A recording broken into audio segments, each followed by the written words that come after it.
Shalom sahabat WB terkasih. Renungan harian wanita bijak pada hari ini, Jumat 30 Agustus 2024, berjudul Bertumbuh dalam Kasih Kristus. Semakin kita mengenal Allah, semakin hati kita dipenuhi dengan kasih-Nya. Firman Tuhan pada hari ini terambil dari Lukas pasal 10 ayat 30 sampai 37. Sebelum membaca firman Tuhan, marilah kita berdoa. Segala pujian, hormat, dan syukur kami panjatkan kepadamu Bapa, karena kemurahan-Mu saja kami ada sebagaimana kami ada pagi hari ini dengan tubuh yang sehat untuk kami berkarya berbuah bagi Allah.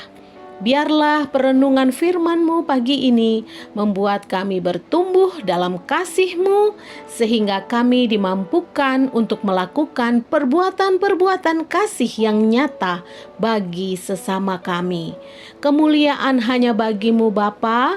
Dalam nama Tuhan Yesus kami berdoa dan bersyukur. Haleluya. Amin. Sahabat WB terkasih, mari kita membaca Lukas pasal 10 ayat 30 sampai 37. Lukas pasal 10 ayat 30 sampai 37, beginilah firman Tuhan. Jawab Yesus, "Adalah seorang yang turun dari Yerusalem ke Yeriko. Ia jatuh ke tangan penyamun-penyamun yang bukan saja merampoknya habis-habisan, tetapi yang juga memukulnya, dan yang sesudah itu pergi meninggalkannya setengah mati. Kebetulan ada seorang imam turun melalui jalan itu. Ia melihat orang itu, tetapi ia melewatinya dari seberang jalan. Demikian juga seorang Lewi datang ke tempat itu. Ketika ia melihat orang itu, ia melewatinya dari seberang jalan. Lalu datang seorang Samaria yang sedang dalam perjalanan ke tempat itu, dan ketika ia melihat orang itu, tergeraklah hatinya oleh belas kasihan.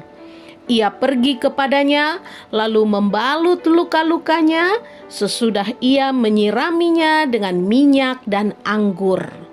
Kemudian ia menaikkan orang itu ke atas keledai tunggangannya sendiri, lalu membawanya ke tempat penginapan dan merawatnya. Keesokan harinya, ia menyerahkan 2 dinar kepada pemilik penginapan itu.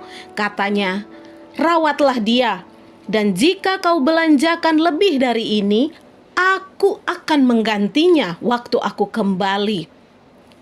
Siapakah di antara ketiga orang ini menurut pendapatmu adalah sesama manusia dari orang yang jatuh ke tangan penyamun itu? Jawab orang itu, "Orang yang telah menunjukkan belas kasihan kepadanya." Kata Yesus kepadanya, "Pergilah dan perbuatlah demikian." Demikian pembacaan firman Tuhan. Yang berbahagia ialah mereka yang melakukan firman itu dalam hidupnya setiap hari. Sahabat WB terkasih, dari firman Tuhan yang kita baca tadi, mari kita renungkan. Apa respon orang Samaria ketika melihat orang yang terluka di jalan tersebut? Apa yang dia perbuat kepada orang yang terluka itu? Apa kata Yesus tentang orang Samaria tersebut? Sahabat WB terkasih, ketika kita mengenal Tuhan dengan benar, kita dapat merasakan kasih Tuhan yang melimpah atas hidup kita. Sehingga kita tidak tahan untuk tidak mengalirkan kasih Allah kepada orang lain.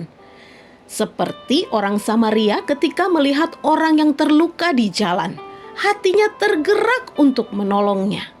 Hatinya dipenuhi belas kasihan. Oleh sebab itu, dia mendekatinya, membalut luka-lukanya, sesudah ia menyiraminya dengan minyak dan anggur. Lalu membawanya dengan menaikkannya ke atas keledai tunggangannya sendiri. Lalu membawanya ke penginapan dan merawatnya. Tidak hanya itu, Karena keesokan harinya ia mengeluarkan 2 dinar dan memberikannya kepada pemilik penginapan itu. Katanya, "Rawatlah dia, dan jika kau belanjakan lebih dari ini, aku akan menggantinya waktu aku kembali." Lukas 10 ayat 34 sampai 35 yang kita baca tadi. Sahabat WB terkasih, bagaimana ketika engkau bertemu dengan orang yang sedang mengalami kesusahan? Apa yang menjadi reaksimu? Apakah hatimu juga dipenuhi belas kasihan?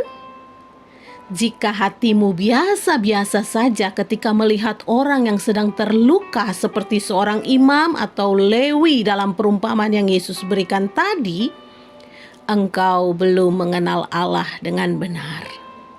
Karena hati Allah penuh dengan belas kasihan. Ia tidak segan-segan memberikan Yesus anaknya yang tunggal mati di kayu salib demi menebus dosa kita. Seharusnya kita memiliki hati seperti Allah, hati yang penuh dengan belas kasihan. Saat kita bertumbuh mengenal Tuhan, maka hati kita dipenuhi oleh kasih Tuhan, sehingga kita dimampukan untuk mengasihi orang lain seperti Allah mengasihi kita. Sahabat WB terkasih, sebelum kita membagikan kepada rekan dalam kelompok pemuritan kita berkat apa yang telah kita terima dan komitmen kita, mari kita bersatu dalam doa. Bapa yang Maha Kasih, terima kasih untuk kebenaran firman-Mu yang kami terima pagi hari ini. Kami mau terus bertumbuh dalam kasih-Mu lewat pengenalan yang benar tentang Engkau. Bawa kami Tuhan semakin dalam mengenal-Mu, agar lewat hidup kami banyak orang boleh merasakan kasih Bapa mengalir dari dalam hati kami. Terpujilah nama-Mu Bapa, kekal selama-lamanya. Dalam nama Tuhan Yesus kami berdoa dan bersyukur. Haleluya. Amin. Semakin kita mengenal Allah, semakin hati kita dipenuhi dengan kasih-Nya.